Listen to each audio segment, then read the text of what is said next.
Broadcasting live from downtown Las Vegas, you're tuned in to Guerilla Cross Radio.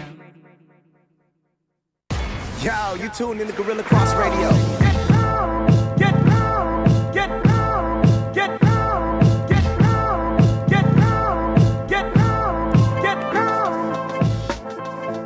What's up, everyone? Welcome to Levels. I'm Jeremy Long.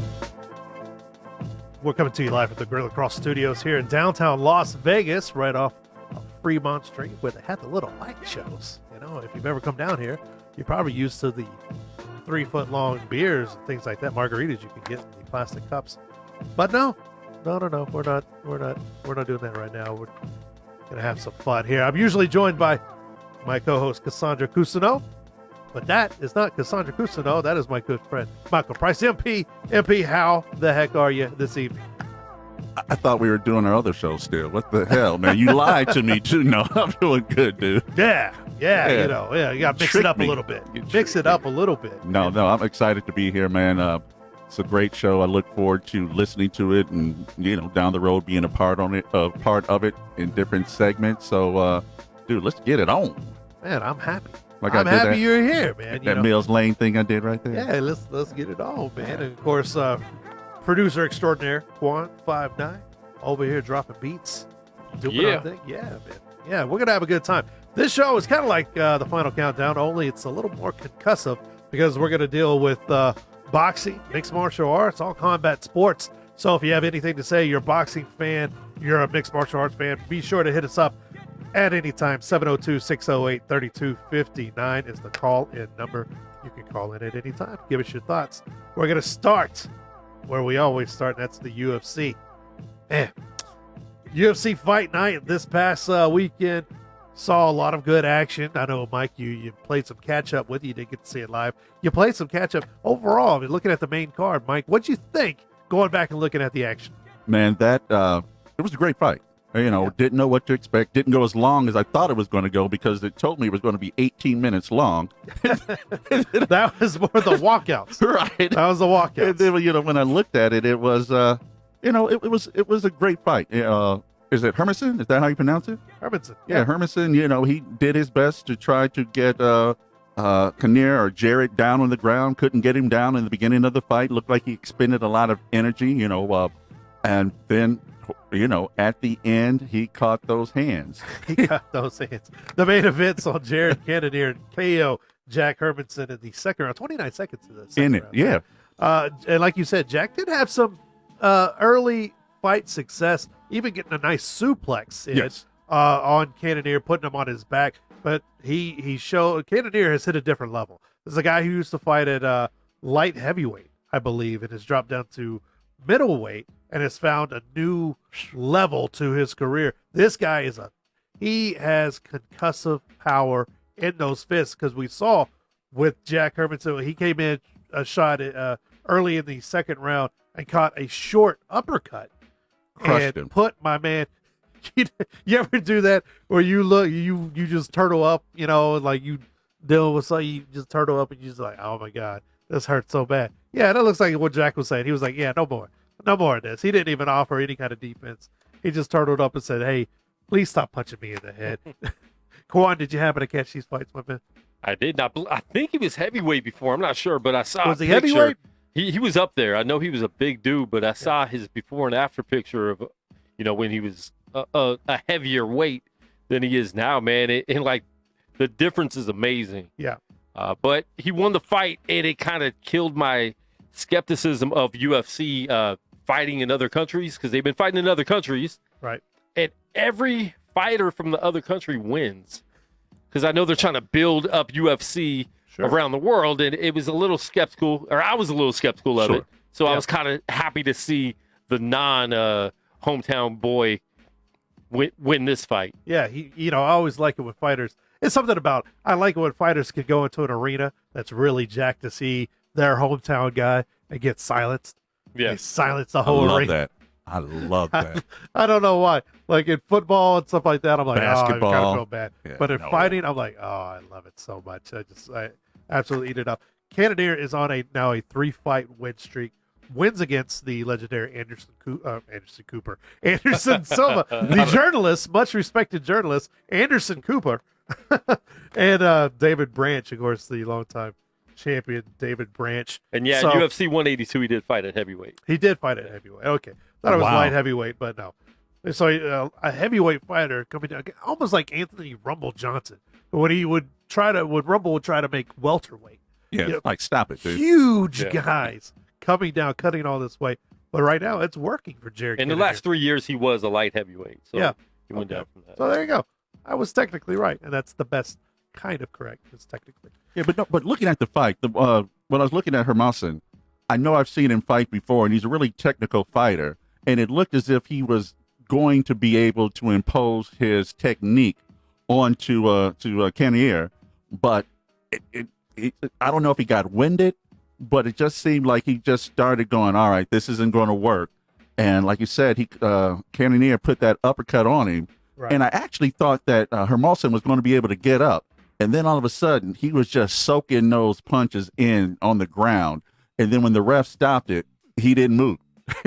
Yeah. He didn't protest. He laid there. He took it, and he even took the stool. He did not have a problem with sitting down in the stool. Yeah, he was like, no, I need to sit down. I need to sit down. Well, So, that's what I'm kind of alluding to. Cannonier has really concussive power, and it's almost you can't tell by the little shots that they exchange in the pockets like that, because he hit him with a couple of different uppercuts in their exchanges and coming to stopping some of these takedown attempts from Jack, where he would just catch him as he was coming in, wasn't landing that clean blow that he needed until the second round. But those little shots add up. Mm-hmm. And if you have a specific game plan in mind, and if you're like, your game plan is, okay, I got to get this guy to the ground, and he keeps stuffing your takedown attempts, and the one takedown you do get, he instantly hops back up. One, you've expended a lot of energy. Number two, it can play with your psyche as well. You see a lot of great fighters get defeated going, I can't take this guy down, and every time I'm shooting in, I'm eating a ton of punches here, and eventually it just caught up to him, and you saw we got the result that we got.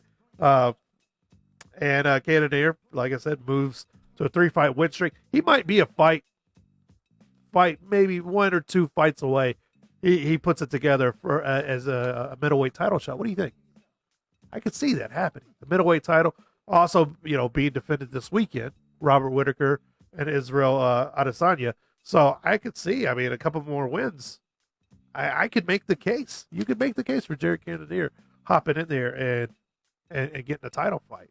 well, from what I saw, I don't know, because he was number 8 ranked, if I remember the number. 9. Was it 9? Yeah, right. I knew he was down there, and that kind of caught me by surprise. Looking at this being the fight of that magnitude. Yeah. But as we were talking about, it was in a different country, and they took the guy who Hermosin, who was the hometown hero, and he was able to relate, be able to get a big crown based around that. And so, hey, if he doesn't move up the ranks based on this fight, I don't know what's going to move him up. Yeah, and actually the new rankings did come out, and he's now number 5. 5, yeah. Number 5 ranked middleweight. So, like I said, a couple more fights. Or does he stay there? And that same, is that where he stays now? Is that his lane? Middleweight? Yes. Looks like it. He's having success. If you can bring that kind of power to middleweight, you take out a couple of really good guys, David Branch, Anderson Silva, and Jack Emerson. It's hard to argue against that. And I could see him actually maybe getting the loser of this title fight that's coming up this weekend, maybe a title eliminator or something like that.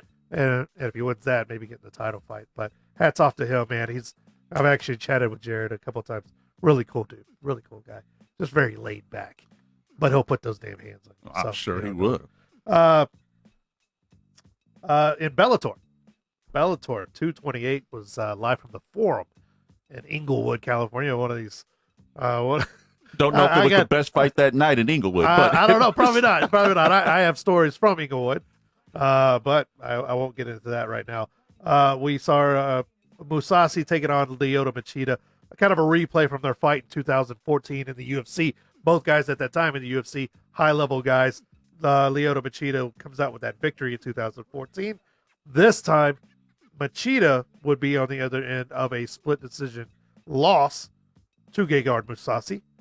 And did anyone catch this fight here?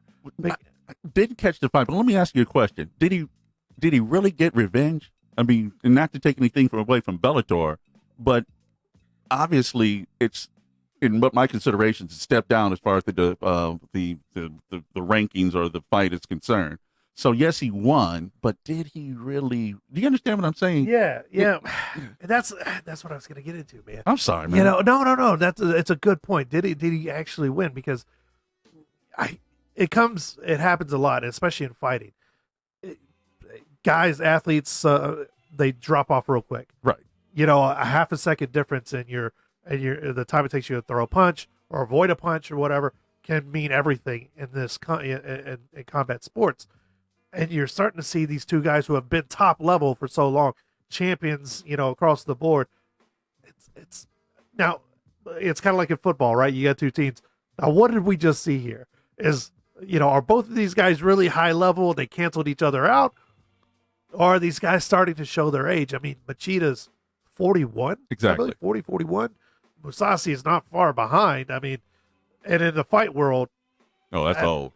It's a little old, yeah. So I mean, is that what we're seeing there?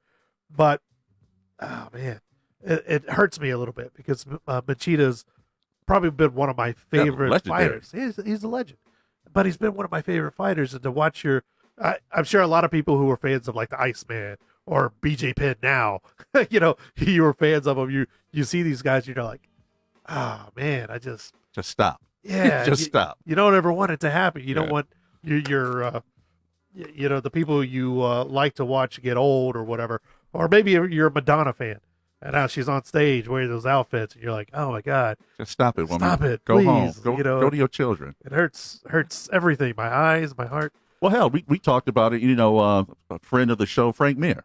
Yeah. And shouts out to Frank Mir, love him to death. Right. But at some point, you got to go. You need to stop it. So Machado, is it one of those points where it's like, all right, yes, I want to take this fight. It's a rematch. It got all the hype it needed to get. But now all of a sudden they it was a split decision and he lost. Yeah. No, excuse me. I don't see it happening for Machida. Before this, he was on a 5-fight win streak. He did have some success since coming over from UFC. He is a former champion and he fights in a style that he doesn't absorb a ton of punishment. He does have trouble with guys who come directly at him and pressure him a lot. He's a counter striker of legendary status. But when you put the pressure on him a lot, and when you transition those angles and things like that, he does have trouble. And you see it with Musasi, you see it with John Jones, these guys that beat him handedly. That it can be difficult for a guy like that to really find momentum and gain momentum when he doesn't have time to set up and throw punches like he likes to. And, is he going to continue to see that? He'll still find success in Bellator because at this point, their roster is not as deep. They're still trying to build stars, so they're still leaning on that, Machida's star power, Musasi's star power, things like that. But they got to get to a point where they're creating different things because it doesn't happen. What happens all the time, Father Time is undefeated. Eventually, these guys are going to peace out. You got to have new stars built up. And so, we may be seeing it. It may not come for another 2 years or so, but it looked to me, these guys looked a little bit like the age has caught up to them. Okay. No, that was my next question to you. You saw the fight. Yeah. Do you see it? Was it a combative fight to you? Would you have paid to go see the fight? Would I have paid? Yes, I would have paid. I would have paid just because I'm a Machida fan. All right. But would I rely on that for the future? Christmas decorations. That is what you just saw there. Yeah.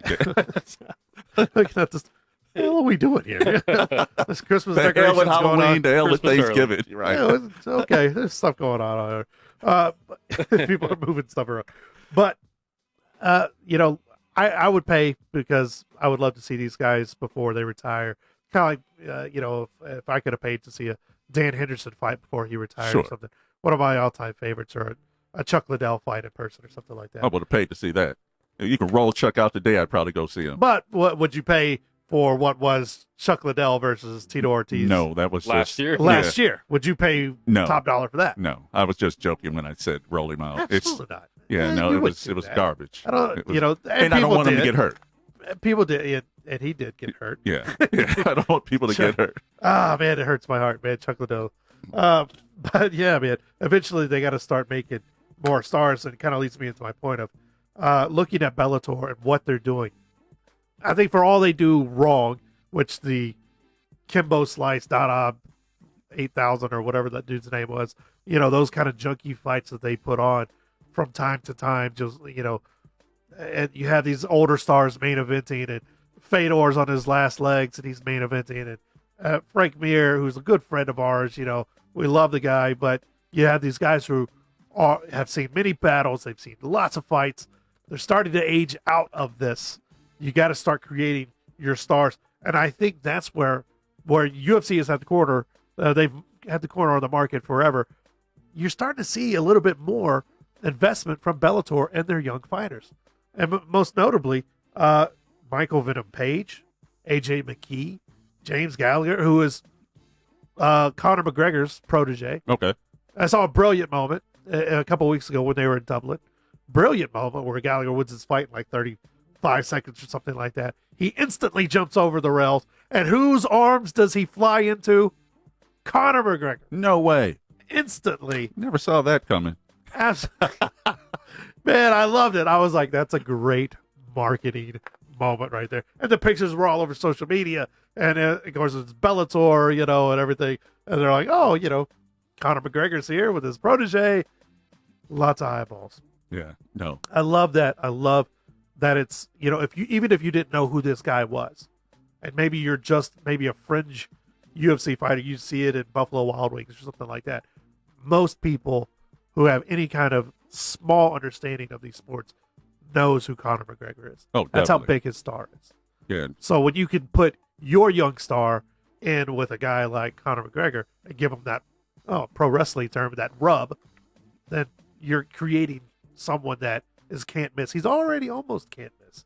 He sells out arenas almost by himself in Internationally Dublin right now. or here in the States? Internationally in Dublin. Okay. He's from Ireland, so Okay. No, just you get that. But they're building that, and I think that's very smart. how long is this contract with Bellator? Do you know? I Oh. mean, and I'm just asking. They probably have him locked down for years. Okay. Multi-year, multi-fight contracts. See, and that to me, that's going to make a big difference because in my mind, when I think of Bellator, I think of, you know, and excuse the term, washed up.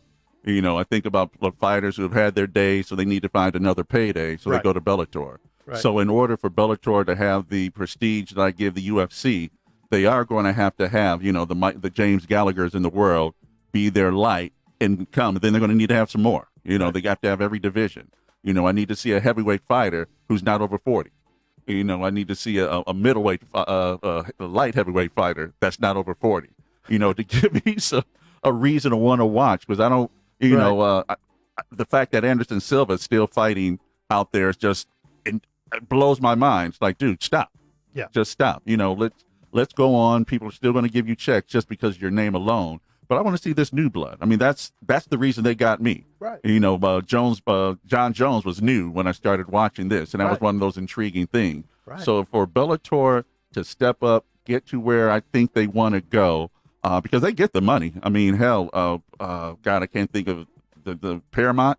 You know, they're paying them Yeah, a Paramount, boatload of money. Yep. You know, to be on a weekly basis. So, you know, go out here, pay your people. You know, get your farms right. Do it. Do your Yeah, thing. dude. And even just, I mean, you have many years in sports marketing and things like that.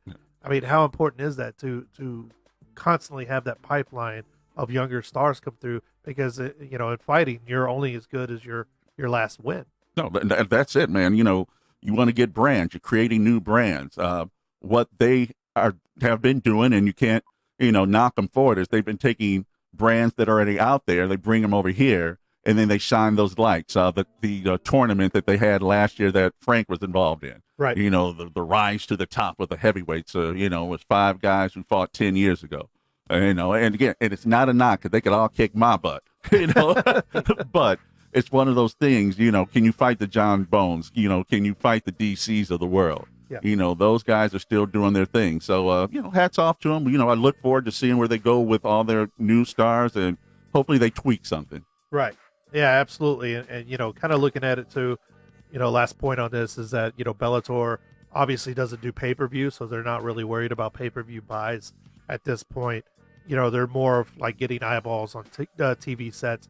UFC had a point where for a couple of years, Ronda Rousey and Conor McGregor were their pay-per-views. That was where all of the vast majority of their pay-per-views buys came from these two stars.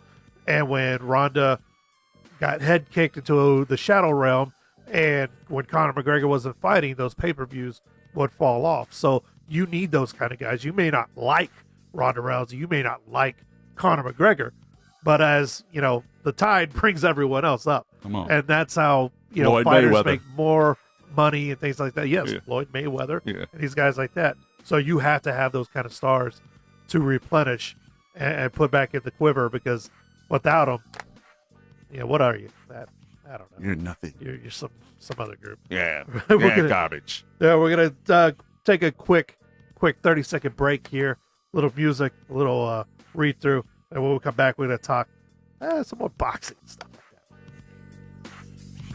that.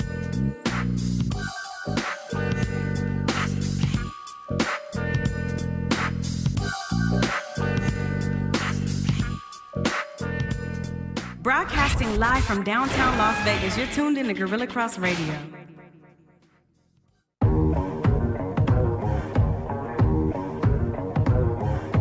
This is your guy, Dre Bailey. And your man, Goose Thomas. Tune in to Let the Ball Bounce on Guerilla Cross Radio. Every Tuesday, 6 p.m. Pacific Coast time. And every Saturday at 2 p.m. Pacific Coast time. Your guy, Dre Bailey. And your man, Goose Thomas. And if you're scared, you better go to church.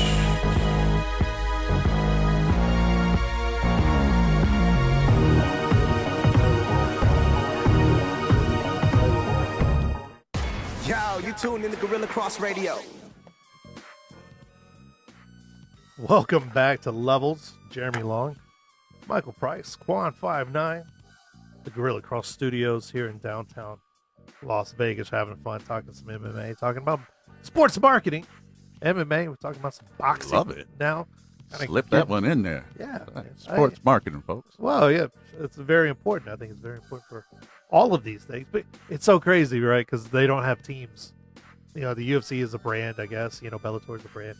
But, they depend wholeheartedly on these fighters to attract eyeballs to wherever, whether it's pay-per-view or TV. Right. So, I mean, you're only as popular as the brand. fighters that you have on your roster, I guess. So, speaking of popular, a fight of the year candidate happened last weekend. And I don't know if you're a fight fan, you may have missed this one. But Errol Spence, Sean Porter put on a fight for the ages for these titles here. Man, initial thoughts. Is it getting too much hype, or is it warranted? Quan, what do you think, just coming off this fight between Sean Porter and Errol Spence? Turn my mic on. There you go. I actually didn't even see the fight. Oh, come on. It's one of those weekends. He has people, man. I got people. He got people, man. He got people. He got people. He got a business. I got so much stuff going on. I'm going to act like a woman and say it's my birthday month. So you get excuses why you didn't do things. But, I didn't see the fight, and I'm disappointed I didn't see it because it was better than I thought it was going to be from what I heard. No, and you know what? And Quan is right on that one. It was a lot better than everyone presumed it was going to be. The money line definitely spoke that Errol Spence was going to run through him. But again, Sean Porter, friend of the show. Yeah. If you're in Las Vegas, you may see Sean Porter at Smith's. Right now, but have on some sunglasses. He's that guy. He's that guy. And he has confidence, man. He's a brawler. He has confidence. There was a size differential, as far as Spence and Porter was concerned. But he fought through it, man. He took the punches, absorbed some, which you don't want to always do. But man, he put up a hell of a fight. And we saw Errol Spence's face at the end of the fight, and you could tell that he caught something. Yeah. It definitely it wasn't a walk in the park for Spence. And we knew it wasn't going to be, because Sean Porter is not that kind of fighter. No. He's not going to let someone bully him around the ring. And he's been in there with a lot of top welterweights, some of the very best. And he's, got a couple of losses or whatever, but his losses are to the very best as well. So, we knew that it was going to be a dogfight, and that was Sean Porter's, I don't want to say only path to victory, but that was his best path to victory. Brawl. Was making it a dogfight, Right. getting in, and do some dirty boxing with him. Get Earl to step out of his comfort zone and do some things and maybe hesitate and catch a punch and end up on the canvas. No, you're the professional. You're the guy. You're the analyst here. Is he a dirty fighter? Because that was the one thing that I heard. Sean Porter, dirty fighter. Dirty fighter. Spence in his camp, dirty fighter, dirty fighter. It's boxing. What am I missing? Yeah. What am I, other than Mike Tyson biting somebody? I don't think he's a dirty fighter. I think there's a lot of collisions with his head. He's a smaller guy at welterweight. He's not as tall. He goes in a lot. Maybe he gets a little rough with his elbows, and his head comes up and likes to catch people right under here, and so, a lot of guys can see that as dirty. He's not poking people in the eye. He's not intentionally hitting guys below the belt. Yeah. I've heard it too. And I even asked Sean before. He's been on a show of mine before. And I asked him, I was like, what do you think about this? And he's like, oh, God. He laughs it off. I've asked his dad, who's a great guy. His dad laughs it off. And of course they're not going to say, oh yeah, I'm a dirty fighter. I know that. I'm not dumb. But do I think all the Sean Porter fights I've ever watched, and I've watched a lot of them. No, he's not a dirty fighter. I don't believe that. I don't know. You know what? I think it's better to ask someone like our friend Bill Corrigan or someone like that who's been in the ring. Right. And he fought a Klitschko brother, done stuff like that. Is Sean Porter a dirty fighter? I don't believe he is. No, I've seen a lot of his fights. He just seems like he's fighting. But that's why they got a ref in the ring. If you're dirty, you're gonna get penalized for it. Yeah. No, all Absolutely. the time. We saw the Tyson Fury Otto Wallin fight. When Tyson already had the cut on his eye, and it was bleeding profusely. We saw after the bell, Otto Wallin reach up and grab his cut and try to dig his thumb in there to keep the cut bleeding and everything else. That to me is a dirty move. I don't say accidental, headbutts. Because then you would Evander Holyfield, you would say he was a dirty fighter because he headbutted a lot of guys. And in fact, that's what Mike Tyson said led to the ear bite and everything.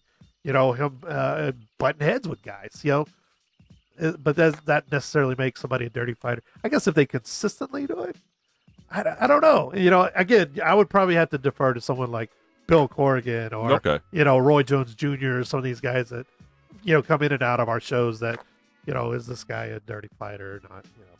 I don't think so. Well, coming out of the Spence Porter fight, what are your thoughts on Garcia Spence matchup? Mikey Garcia. Or Danny Garcia.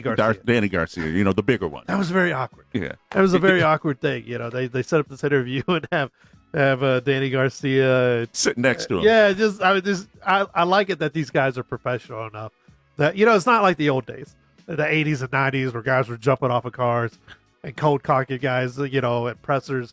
Mike Tyson saying he's going to eat somebody's kids, stuff like that. But these guys are professional enough to sit by each other and just say the things that they're going to say. You know what I'm saying? But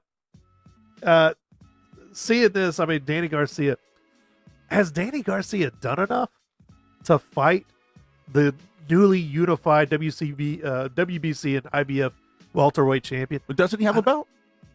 Does Danny I Garcia? don't know. I'm asking. There's so many belts out there. There's so many alphabet belts. I don't think he does. That's what we because call Pacquiao has one and Terrence Crawford has the other. So no, I don't think he does. Wow. Unless he has a smaller one or something like that. Okay. But I don't think he's done enough to warrant a call out. Everybody's going to call you out. You're the champ, and that's a good money fight for you. But they kind of almost like verbally agreed to fight right there. Yeah, sure. Earl Spence. You call my man, I call your man. Spence is no punk, man. He's a good Texas guy, like your boy here. He's not going to back down. We could throw these hands. You don't want this smoke. All kinds of saying stuff like that. But is Danny Garcia really in a place to call out somebody like Earl Spence? At this point, I'd say no. I thought it was really awkward. I will say this. I don't really I'm not a big fan of putting guys in those positions when they just fought. Emotions. Yeah, emotions are high. I don't like it when other guys get in the cage in MMA. these guys have just fought like 5 rounds. I don't like it in boxing when they come there. I know it's good dramatic TV, stuff like that. I'm not a fan of it because you say things, you commit yourself to something that you and your team haven't really talked about, your coaches haven't really talked about, and you're a fighter. Right. All these men and women who get in here and do that have all my respect in the world. You're a fighter, though. What are you going to say? Nah, bro. Nah, man. I'm good. I'm good, bro. I saw what you did to the last guy. I ain't going to get that. I don't dude. need none of that. They say yes instantly. But I think it signs you up for a lot of stuff that maybe you are not trying to do, or maybe that's not the path that your promoter or manager or whoever coaches have put up for you. So I don't know. A lot of people like it because they like the drama of 2 fighters sitting there doing that kind of stuff. But me, I think it's awkward because real quick, a couple years ago at Comp 92.3 at the Rock Station here, we had Carlos Condit and Robbie Lawler come in the studio at the same time. It was right before their title fight, or right before their fight. And they were in the same studio, not even 6 feet away from each other. And you're talking 2 of the most violent men in the world. And they're asking him questions like, so what are his weaknesses? How do you plan on kicking him in the head? And these guys are just looking at each other. They're like, oh, it is what it is. I just think it's super awkward to do. And I think it's incredibly funny when it does happen. Can I say something totally unrelated to any of this? I'm reading the script here, and I went, what does 50 Cent have to do with this? Why are we talking about 50? It's like, oh, fight of the year. I'm sorry. You can't read my typing? I'm sorry. I'm sorry, folks. Trying to be funny, not my show. I'm going to get back in my lane. I'm back in my lane. So now. anyway, if the Garcia fight does happen with Spence, they're aiming for the end of January, maybe January 25th. November 23rd here in Vegas. New fight capital of the world, right? Here in Vegas. Wilder Ortiz 2 happening at T-Mobile. And you look at this. This is a sticky situation for Deontay Wilder, in my opinion. If you don't remember, Luis Ortiz is the guy who very nearly put Wilder away the 7th round of their fight a while back. And he is a concussive puncher as well. Ortiz is big old 800-year-old Cuban guy. But 800-year-old Cuban men are very tough guys. And I don't see why Wilder, I know he's got to do this. He wants to jump back in it to get back to Tyson Fury. Tyson Fury had a hard time with Otto Valine, but what's the upside for Wilder here? Because he's the only guy that's got stuff to lose. Pride. I think with boxers or anybody in contact sport, any athlete, pride can make you just do things that you shouldn't do. That's why you have management teams. Right. And obviously his management team was not able to tell him, hey, this isn't something we need right now. Right. And that's where you absorb it. And that's you, because no, baby, you can knock him out. We got you on this one. But the path that we're taking right now, this isn't the path for us to get those big paydays that we talked about. Because we're not saying he can win. We're saying if there's a slip up, and it's all how you put it to somebody, if there's a slip up, this can knock us off that path to get those paydays that we want to get. It's massaging the ego, man, because they're egotistical. They're alpha males. They can beat everybody. And for more, they probably can. They're heavyweight champions. And that's what people were worried about during the Fury fight. Yeah. Him getting that cut, if they were going to stop the fight, it would have messed up the Wilder-Fury rematch. Yeah. I think they both thought they had to take another fight before they fought each other. That was the whole deal coming into it. So it makes sense he's taking another fight, but this is a guy he could slip up and lose to, like Mike was saying. Yeah. Because he struggled last fight. I mean, that was there was times in that fight where it looked like he could have messed up and lost that fight against Ortiz. So yeah, absolutely. I think he needs to go into this fight into the rematch and just destroy him. He has to go into this fight. He has to make a statement. 3 or 4 rounds. He's got to. Because I think he weighed, 9 or 10? Yeah. Ooh, we can't take that. He can't do that. No, absolutely not. Of course, our good friend, Lisa Veltri. Yeah. Speaking of Roy Jones Jr., their wonderful promotions over there, Lisa Veltri says, money. Yeah. Cha-ching, baby. I can't disagree with her. I mean, Obviously, she's a part of her promotion over there. So if there's money to be made, Go get it. Go get it. Yeah, And if he can get in there and get, and take care of Luis Ortiz, like you said, with pride on the line, because he did struggle against him. If he can dispose of him early, get a little bit of that mystique back of saying, hey, no. The one guy that kind of gave me some trouble, I went back and I took care of. There's another line for your Tyson Fury matchup right there. But that's going to be November 23rd here in Vegas, man. That's T-Mobile. That's going to be so good because Get those passes, bro. oh man, you want an upset at this point? No. Or do you want Tyson Fury Wilder? You know what? And that's a good point that you brought up, because it's boxing. Everyone is set up to lose. Someone's set up to win. Yeah. So if Fury loses, I mean, not Fury, but if Deontay loses, you know what? That's what happens in boxing. You need to get back in line to do your thing, and I think this is something that we talked about again, not being the purest follower of boxing like you have. It was something I followed back in the day. It's hilarious how when you start boxing, those 3 wins can, you can go 11-0, then you lose 2 in a row and you're done. You're done. But if you got your resume, you got some belts, and then you lose on the back end, they're like, you know what? We're going to keep bringing you back. You put on a good show. People want to see you. Yeah. And I think that's probably one of the next things we're going to talk about in the next segment, about boxers. But it just amazes me how that happens. And, these guys, that's why I think boxing should be that. If you're good, if you can bring some entertainment like UFC, it really doesn't judge you. They judge you about the show that you put on. Right. In boxing, it's a little different. And again, that's just I my mean, you opinion. can folks. have the losses in MMA and still and bounce back. Boxing's a little more unforgiving unless you have that fighter-friendly style. I have it here on my notes. John Molina Jr. Had that fan-friendly style. Would be down in some classic fights. Would be down, and like against Mickey Bay, and come back with that concussive power. Win some crazy fights, lose some crazy fights. But it's like Arturo Gatti. Some of these guys that would just have that, their power always kept them in it. Right. And they had that fan-friendly style of just bringing it every single time. And in boxing, like you said, a little bit later, guys, people are more willing to pay for that. Okay. There you go. So we're going to take a quick little break here, 30 seconds. We're going to be right back with you. Looking ahead this weekend to the big middleweight fight, the UFC levels. Broadcasting live from downtown Las Vegas, you're tuned in to Guerilla Cross Radio.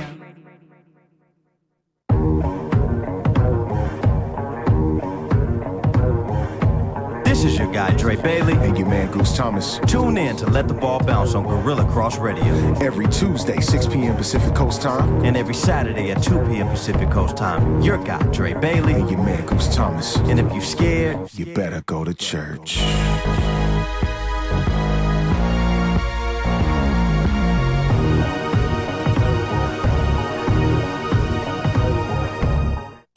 Yo, you tuned in to Guerilla Cross Radio.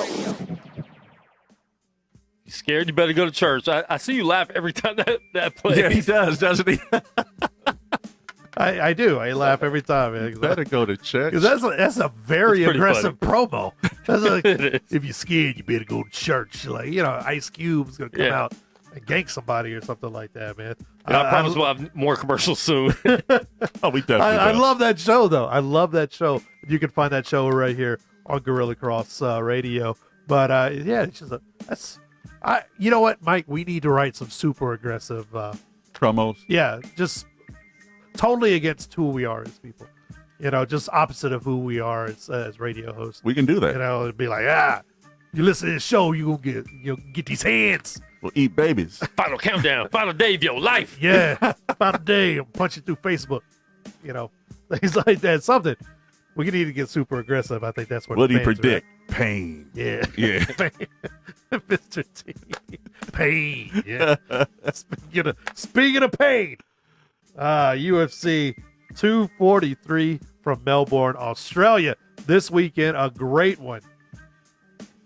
Robert the Reaper Whitaker versus Israel Adesanya. The Last Style Bender, which I really like that nickname. The Last Style Bender. If you're a fan of The Last Airbender. I was going to cartoon say, show. if anyone has kids, I have kids, I have kids, and we watch that show religiously. So the last style bender, I thought was like, oh, that's really cool. That's a really cool nickname. But that is a recipe for pain right there. And you know what? I like Whitaker's other unofficial nickname, Bobby Knuckles, because this guy will put those hands on you. The biggest thing I see looking here at this main event is, can Whitaker avoid enough damage to get and land those big shots that he needs to? Because Adesanya is masterful with his defense, and Bobby Knuckles seems to take a lot of hits to land those big ones. He'll take 2 or 3 to land that big one. Can he survive this type of matchup with a guy who is in Adesanya, who is this accurate and this strong, and a guy who is hard to hit? Looking at it just on paper, Mike, what we kind of looked over a little bit. Sure. What do you see? What are your thoughts? But it's so hard when I look at these fights. Styles are different. One guy's hyper aggressive, as far as coming in. That's Whitaker. But Asanya, he's fluid. Yeah. He has a fluid style, and I think that's the best way that I can get it, because he's technical in so many different aspects. It's just not about the boxing. His ground game is tight. So it's I was just looking at this whole card, man. In fact, I'm upset that Holly Holmes' match has been canceled. Yeah. But this whole matchup is great. And this fight right here, you know what? I call it Israel probably in 4. In 4. Yeah, that's right. I'm putting it out there. Okay. I'm putting Israel in 4. In 4. I like it. Well, you know what? Because as you say, Bobby Knuckles ain't no punk. Yeah. And he's going to keep my man off of him. He's going to try to corner him. But, when it comes down to it, I think Israel's going to be able to do the things that he has to do and get him out here and get him on the ground and, get a submission on him. I think the biggest thing coming out of here for me, what I'm looking for is Robert Whitaker healthy? He's had 2 years where he's dealt with injuries and just really horrible luck. And, ever since he won the belt, basically, he's kind of been sidelined. So is this guy healthy enough to do the things that he needs to do? And of course, Israel Adesanya, he's going to be attacking that lead leg. You don't want a power puncher like Bobby Knuckles just loading up and throwing at your head. You're going to, want to change levels. And that's the thing. Adesanya's, he's not a ground game guy. He's not going to be shooting for takedowns. He's not going to be shooting for, he's not doing jujitsu and things like that. So it's going to be stand up. So is Robert Whitaker going to want to take him down to the ground? Mix it up a little bit. He's going to shoot. If he doesn't have success, he's gotten to this point with the power in his punches. But is he going to stand there and try to trade with him? Or is he going to try to mix it up, bring this guy down to where he hasn't been, and really mix it up on the ground with him? Right. That's going to be key. And I think, there are tides. I see tides in MMA and fighting and things like that. I'm going to lean with Adesanya in this one. I think he takes this in the main event of UFC 243. I don't see him knocking out Robert Whitaker. No. I can see him winning on a decision, just outpointing him, outclassing him with his striking and things like that. So, and like you said earlier, Holly Holm, her fight is removed. She had to back out. But still a lot of good fights on this card. Local guy, Dan Hooker, against the always fun Raging Al Ayaquita. That's going to be a really... That's where it must be a school where you learn these things. When in doubt, just say it with some flair. Tied to a Vasa. You go on the UFC media website too and push play, and they say their own name. Yeah, they say their names. Yeah, I'm not learning. I don't have any trick. You exposed my trick, man. You go on the press website, and they have the guys, and they call them out. Thank you, Quan. Thank you. You won't even give me damn names. First episode of My Secret's Gone. First episode of My Secret's Gone. And, of course, local favorite Megan Anderson is also on this card. Really good card, and I tell you what, it's a lot of fun because they have a chance, and a very realistic chance, to break the UFC's all-time attendance record, which was set in this very same stadium, Marvel Stadium in Melbourne. The record is 56,214. paid attendance, which was UFC 193, which was where Holly Holm Put them feet. I was gonna say them hands. Yeah. kicked Ronda Rousey's head into the shadow world. Like, where am I? Who am I? Get all these people away from me. Like, it's just one, Yeah, Ronda. It's yeah, just absolutely. And why did the home fight get canceled? Which home fight? the sec the rise. This one. Oh, the Holly Holm fight. Holly Holm. I thought you meant the home The fight. home. The Holly. Holm. She had an injury. Okay. Yeah, Holly pulled out with an injury, which she rarely does. Yeah. She's really resilient, man. She's a and, gamer. yeah, she's Jesus a gamer. Christ, she's 37. Yeah. Wow. Former, former champion. 37 years old. She doesn't show it though. No, man. no, not at all. She's lost some close fights here recently, but man, what a fighter she is. And, Women seem like they can go a little longer, you know, as far as their age, you know, that, and I don't know from an athletic standpoint, maybe they haven't fought as long. I don't know, but I think it's the fact that there's not a lot outside of of Amanda Nunes and maybe Cyborg and Holly Holm, not a ton of them are big punchers, so they're not all absorbing a lot of like heavy shots. You know what I'm Yeah. saying? I mean, there's ladies who do it with like Rose and Joanna, and these ladies who do it with volumes of punches and things. But I mean, there's difference between taking a shot from Rose and taking a shot from Daniel Robert Cormier, Whitaker yeah. or Daniel Cormier or one of these guys. So maybe that's it. Eating That would be teeth my for best breakfast. guess. Yeah, that would be my best guess right there. So before we sign off here, man, a lot of good stuff going out there. And of course, we would be regress if we didn't mention Conor McGregor, of course, making his points known, tweeting out in mystery, January 25th or whatever. Possible matchups for Conor coming back. Nate Diaz, we can see Nate Diaz 3 with Conor McGregor. Justin Gaethje, which would be fun. That would be my money right there. Those two guys beating the ever living crap at each other. And of course, Frankie Edgar was mentioned by Ariel Helwani, sports journalist Ariel Helwani, on his show the other day. That would be an intriguing matchup. That was a matchup that was supposed to happen a couple of years ago. Something happened, and then Frankie couldn't fight him. But that was a fight that Frankie and Conor both had, I believe, had agreed to face each other. So Okay. a couple years later, Frankie is not necessarily in his prime anymore, but he still throws punches and bunches, and has a quick little sucker right there. So it'll be interesting to see as we get closer to the end of the year. More things will start taking shape. Conor McGregor and company coming back to the UFC. Didn't Nate Diaz just win a fight? Yeah, he did. He finally got back in the cage, man. Those boys are amazing. Hey, man. Some weed smoking SOBs, but they handle their business. They handle their business. Well, that's it for us today on Levels. MP, thank you so much for joining us. Next week, for Cassandra Cousineau will be in studio to join me, my regular co-host on there. Quan59, thank you so much for jumping in and chatting a little bit boxing. Thank all of you who are watching live, leaving comments. We appreciate it, liking the page, and for listening. Please come back in spite of me. Please come back. In Please spite come of me. back. In spite It's of all me. right. It's all right. We love you, MP. We love you, man.